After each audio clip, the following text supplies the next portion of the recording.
Vi saluto, vi fa piacere potervi incontrare di nuovo. Come ha detto Alessandro, ci troviamo per la seconda volta quest'anno. Noi ci teniamo molto a questa modalità di incontrare con i cittadini e poter dialogare con loro. Noi auspichiamo sempre una presenza maggiore, però noi crediamo comunque che alla fine il lavoro paghi sempre e in ogni caso bisogna sempre dare tutto ciò che si ha. Noi vi assicuriamo che fino alla fine di questo mandato, se sarà possibile anche oltre, noi manterremo questa modalità di lavoro. Oltre a ringraziare voi, mi unisco a quello che diceva Alessandro prima, cioè benvenuto a Stefano in Consiglio Comunale. Direi che già nell'intervento di stasera, visto che c'è una buona pasta, io questo non l'ho mai dubitato, anzi, conoscendo bene i suoi genitori so benissimo di che pasta fa. E chiaramente anche a me è d'obbligo un ringraziamento all'amico Pietro Pistone, perché insieme ad Alessandra ha fatto un mandato precedente, metà di questo, e insomma mi fa piacere comunque ringraziarlo per il suo lavoro, sapendo che in altra veste prosegue la sua collaborazione. Io partirei da alcune brevi considerazioni sulla nostra attività consigliare successiva all'assemblea che abbiamo fatto l'8 di giugno. La nostra attività consigliare si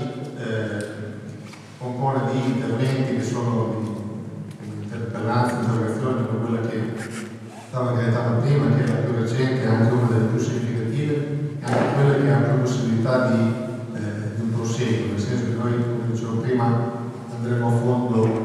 su queste questioni. Altri interventi sono stati più specifici su cose più di dettaglio, come recentemente quello che è stato fatto su una situazione di degrado che c'era nel cimitero comunale di Cervenazzo, piuttosto che sui disagi che dà soprattutto ai residenti nella zona la festa dell'unità, che di fatto ignora per diversi mesi totalmente un'area verde che nei mesi estivi potrebbe essere anche utilizzata da qualcun altro, che viene di fatto occupata con la K da parte di persone che giustamente portano avanti la loro idea, e sicuramente è anche un momento che può essere aggregativo e apprezzato, però deve essere contemperato come esigenza di tutti. E credo che quella di avere uno spazio pubblico da poter utilizzare sia un interesse rilevante che viene spesso e bellamente sacrificato. Così come abbiamo approfondito altre questioni, alcune che riguardano il tema che toccherò dopo, che è quello forse più centrale in questo momento, sicuramente più caldo, è quello del progetto di impianto biomasse in via Piatesa, ad esempio quella dell'introduzione del disestato in discarica. La faccio molto breve, della possibilità che aveva chiesto era e gara di conferire nella nostra discarica comunale diversi nuovi tipologie di rifiuti, tra cui il digestato, che è il residuo, ciò che rimane dalla fermentazione del centrale di biogas, e questi rifiuti, che sono classificati come rifiuti speciali non pericolosi, è stato chiesto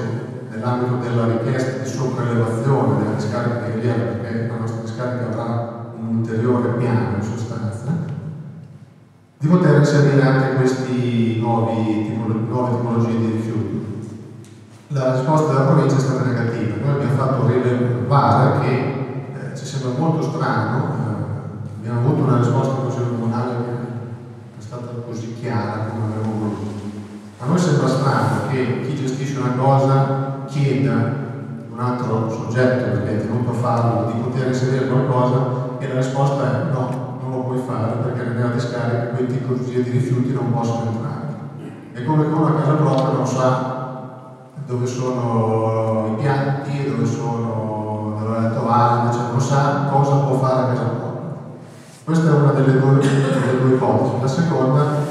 è che ci abbiamo provato, chiediamo se possiamo e poi vediamo cosa ci ricorda. La nostra interrogazione è arrivata in un momento forse delicato, la risposta è stata negativa.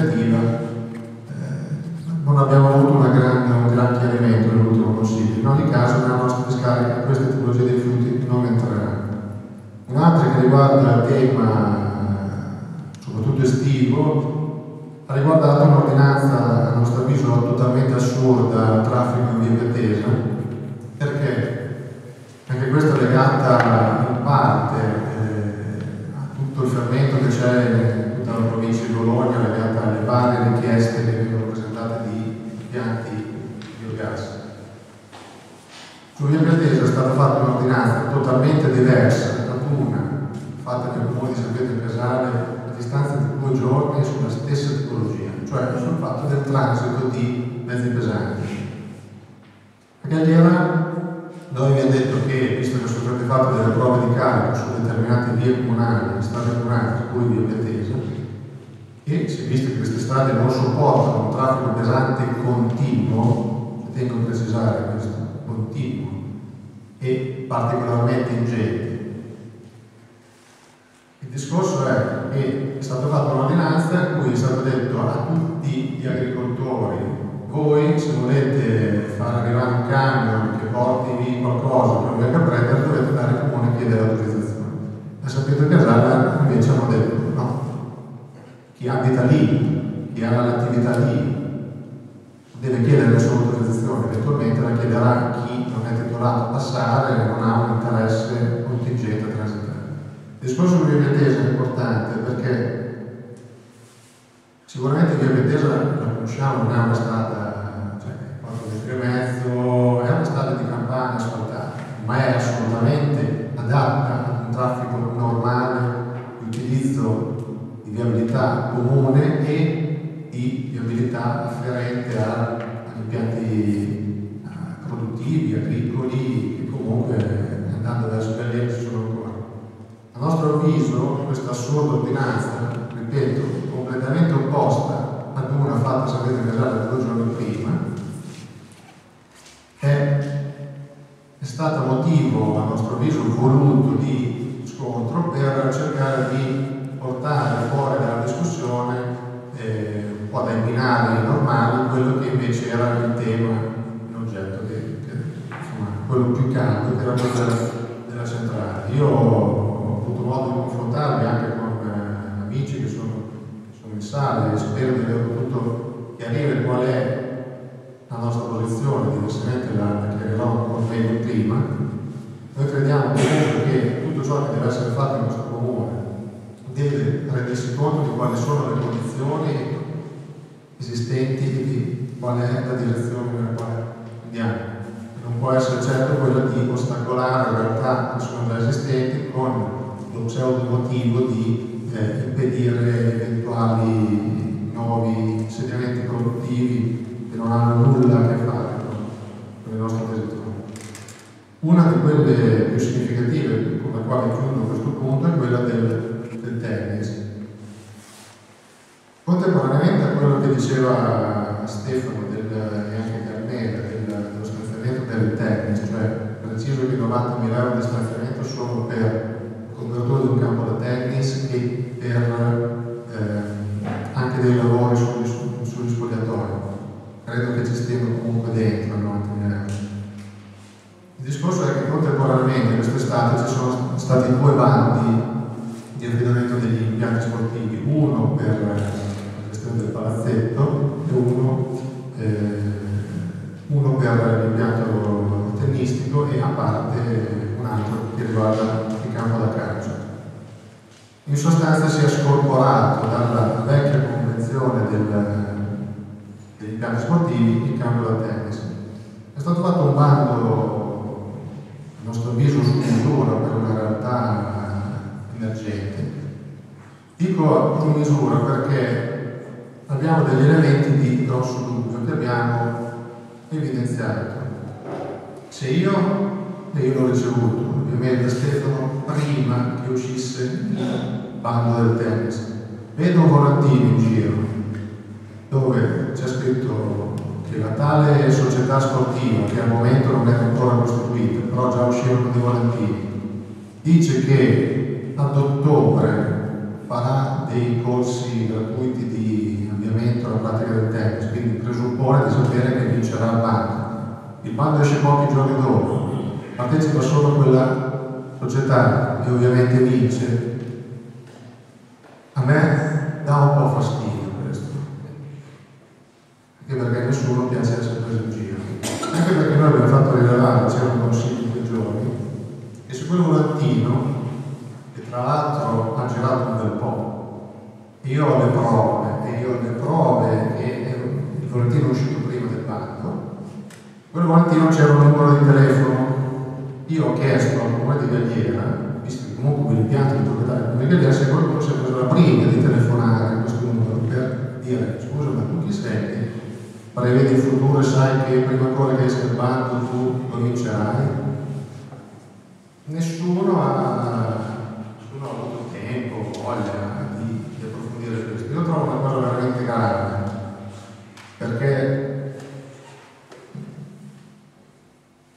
tante occasioni noi ci troviamo, l'intervento che ha fatto Gaetano prima è stato di un equilibrio totale, perché la materia è spinosa e bisogna stare attenti a quello che si dice, però non possiamo stare attenti solo noi a quello che diciamo, e qualcun altro invece si assume l'onere di comportamenti che sono molto sul filo della legalità, perché io credo che un ufficio pubblico abbia il dovere,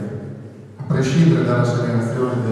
di quei poveretti del gruppo di minoranza, di fare le verifiche su ciò che gira nel nostro comune. Questo però non è stato fatto, e quindi dopo non stupisce che magari, visto che insomma io non ho mai giocato a tennis, conosco persone che invece ci giocano molto, sarà un caso che sono tutte vicine a una posizione politica diversa dalla nostra. Io non lo so, ho sforzo di pensare che sia solo una casualità, ma non ci credo per niente. Il secondo punto che volevo approfondire in breve tempo è quello della nostra attività che riguarda un po' il bilancio comunale. Sarò breve perché so che non è particolarmente interessante, che è già stato approfondito in diversi punti, però credo anche che sia utile comunque fissare le cose principali. Noi abbiamo fatto rilevare, visto che abbiamo già concluso l'iter di approvazione